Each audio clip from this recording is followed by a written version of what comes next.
ക്രിക്കറ്റിനെ മാറ്റി നിർത്തിയാൽ ഏകദിന ഫോമാറ്റിലും T20 ഫോമാറ്റിലും ഇന്ത്യൻ ടീം മിന്നും ഫോമിലാണ്.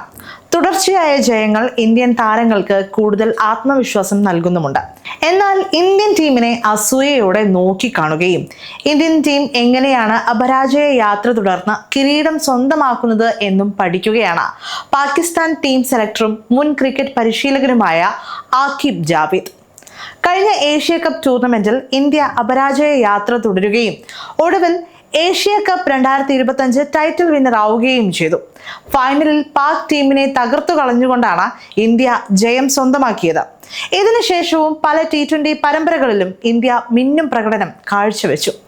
ബെഞ്ചിലിരിക്കുന്ന താരങ്ങൾ പോലും കരുത്തരായ ഇന്ത്യൻ ടീമിന്റെ തന്ത്രം പാകിസ്ഥാൻ ടീം കണ്ടുപഠിക്കണമെന്ന് സോഷ്യൽ മീഡിയകളിൽ ഉയർന്നു വന്നു. പാകിസ്ഥാനെ കളിയാക്കുന്നത് പോലും ഇന്ത്യയെ കണ്ടുപഠിക്കൂ എന്ന് പറഞ്ഞുകൊണ്ടാണ്. എന്നാൽ ഈ സാഹചര്യത്തിൽ മുൻ പരിശീലകനും ഇപ്പോഴത്തെ ടീം സെലക്ടറുമായ ആക്കിബ് ജാവേദ് കൂടി ഇന്ത്യയെ കണ്ടുപഠിക്കണം എന്ന സന്ദേശമാണ് പങ്കുവയ്ക്കുന്നത്. അവിടെ ഇന്ത്യൻ ടീം ഏവർക്കും അഭിമാനമായി മാറുകയാണ്. അതിനോടൊപ്പം തലകുനിക്കുകയാണ് പാക് ടീം.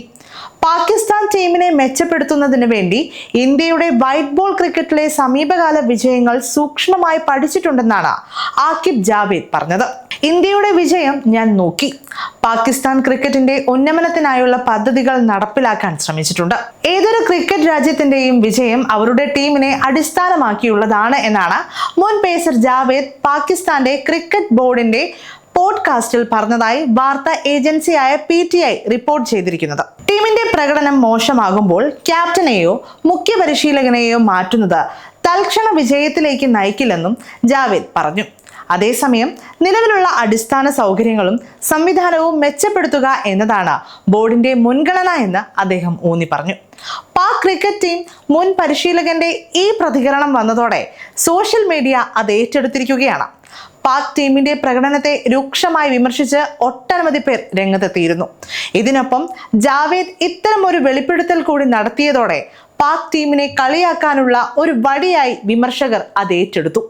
അതേസമയം ഇന്ത്യയും പാകിസ്ഥാനും ലോകകപ്പിൽ ഏറ്റുമുട്ടുന്നതിനായി കാത്തിരിക്കുകയാണ് ഇനി ആരാധകർ. ലോകകപ്പിനായി കിടിലൻ സ്ക്വാഡിനെയാണ് ഇന്ത്യ പ്രഖ്യാപിച്ചിരിക്കുന്നത്. പാകിസ്ഥാൻ ഇതുവരെ സ്ക്വാഡ് പ്രഖ്യാപനം നടത്തിയിട്ടില്ല. ഇതിനു മുൻപ് ഏഷ്യ കപ്പിലാണ് ഇരു ടീമുകളും ഏറ്റുമുട്ടിയത്. ഈ ടൂർണമെന്റിൽ ഫൈനൽ ഉൾപ്പെടെ 3 തവണയാണ് ഇന്ത്യയും പാകിസ്ഥാനും ഏറ്റുമുട്ടിയത്. ഈ 3 തവണയും ജയം ഇന്ത്യക്കായിരുന്നു. ഈ ടൂർണമെന്റിൽ മത്സരത്തിന് അപ്പുറത്തേക്ക് വിവാദങ്ങൾ ഉടലെടുത്തിരുന്നു. ഹസ്തദാന വിവാദവും പാക് താരങ്ങളുടെ പ്രകോപനപരമായ ആംഗ്യം കാണിക്കലും ഫൈനലിൽ കിരീടമില്ലാതെ ഇന്ത്യ ജയം ആഘോഷിച്ചതുമെല്ലാം വലിയ ചർച്ചകൾക്ക് വഴിവെച്ചിരുന്നു. ഇനി ലോകകപ്പിൽ ഗ്രൂപ്പ് തല മത്സരങ്ങളിൽ ഇരു ടീമുകളും നേർക്കുനേർ വരുമ്പോൾ അവിടെ മത്സരത്തിനൊപ്പം പകവീട്ടിലും ഉണ്ടാകുമെന്ന് നിസ്സംശയം പറയാൻ സാധിക്കും. സമയം മലയാളം വാർത്തകൾ ഇനി ടൈംസ് ഓഫ് ഇന്ത്യ സൂപ്പർ ആപ്പിലും. ഇതിനായി പ്ലേ സ്റ്റോറിൽ നിന്നോ ആപ്പ് സ്റ്റോറിൽ നിന്നോ times of India app install ചെയ്യൂ. മലയാളം ഭാഷ തിരഞ്ഞെടുക്കൂ. വാർത്തകൾ ആസ്വദിക്കാം. എല്ലാം ഇനി സമയത്തിൽ.